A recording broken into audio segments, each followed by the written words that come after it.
Bonjour à tous, aujourd'hui, donc sujet du 28 août 2023, destination des terminales STI 2D, on est sur les fonctions, la question 2.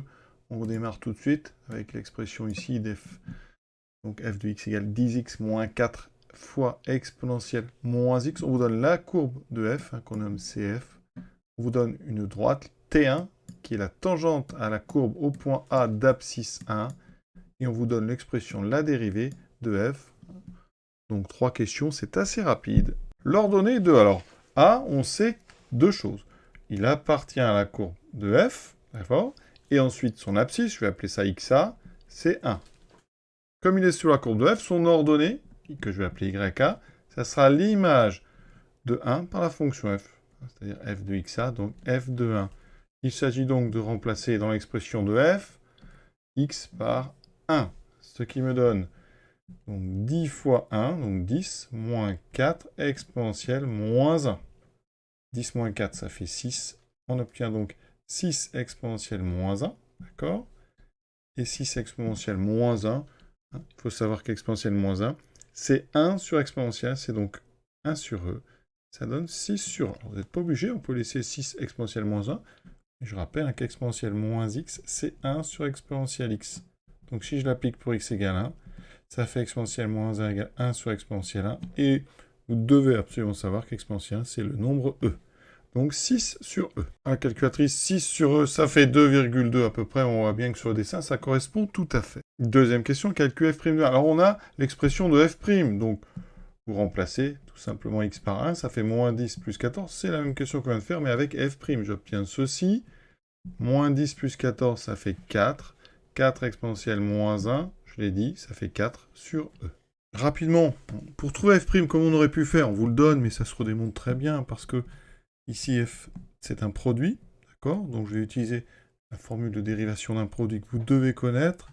C'est donc u' de x fois v de x, plus u de x fois v' de x. Donc ici, ça donne quoi? U', la dérivée de 10x moins 4, c'est 10, fois donc exponentielle moins x, plus u, donc 10x moins 4, fois la dérivée d'exponentielle moins x. Eh bien, exponentielle moins x, vous devez savoir dériver, c'est une composée. On utilise exponentielle ici, et à l'intérieur duquel on met une autre expression, donc ça va faire u' de u. Donc je dois dériver moins x qui fait un moins, donc ça fait moins exponentielle moins x, vous voyez. Et donc après, vous factorisez par exponentielle moins x. Ça me donne, donc si je factorise, 10.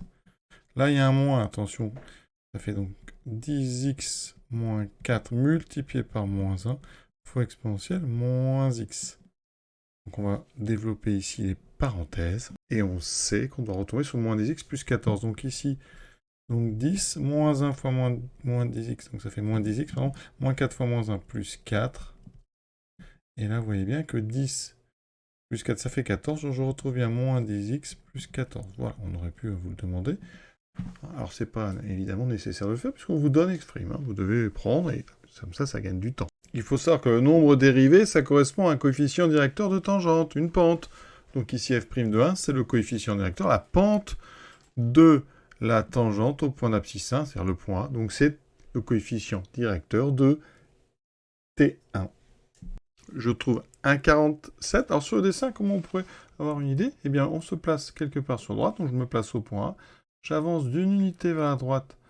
Donc ici, eh bien, le coefficient directeur, ou la pente, ça correspond à mon augmentation ici verticale, parce que c'est positif. Et là, vous voyez que on monte à peu près de 1,47. Hein.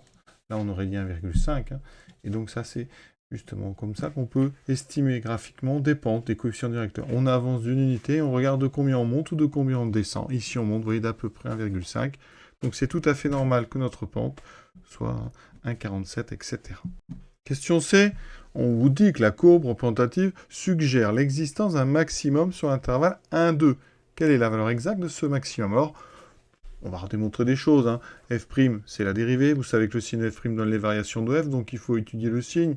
Hein, et le maximum, vous les trouvez quand f' égale à 0. Donc ici, vous voyez, f' est égal à 0. Mais qu'est-ce que ça donne? Vous savez que normalement, hein, on sait que pour tout x, un exponentiel avec quelque chose dedans, hein, donc Eh bien, c'est pour ça que souvent on vous le donne avec un grand X. Pour tout grand X, exponentielle grand X, c'est toujours strictement positif. Ça veut dire que ici, ça ne peut pas faire 0, cette exponentielle. Donc, quand f' égale 0, ça équivaut à avoir moins 10x plus 14 égale 0. Donc, on résout juste cette équation. Ça fait x égale.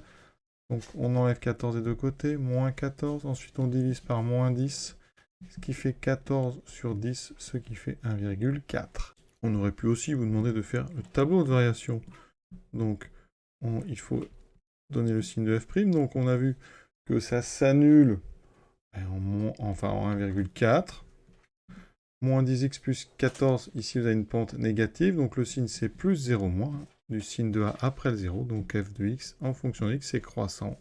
C'est croissant, donc on a un maximum. Alors, attention, un maximum atteint.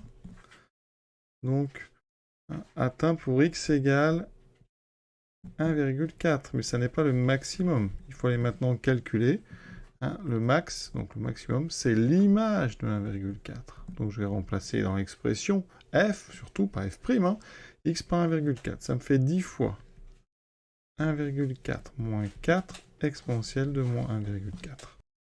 10 fois 1,4, ça fait 14, moins 4, ça fait donc 10 exponentielle moins 1,4, qu'on peut écrire si on veut, c'est pas nécessaire, 10 sur exponentielle 1,4. Je trouve à peu près 2,47, donc regardons, le maximum, vous voyez, il est effectivement par ici, donc on est vers 1,4, et si on lit ici, on est vers 2,5, donc c'est bon. Ça correspond bien à ce qu'on a trouvé. Voilà, cet exercice est terminé. Je vous souhaite une bonne fin de journée. À très bientôt.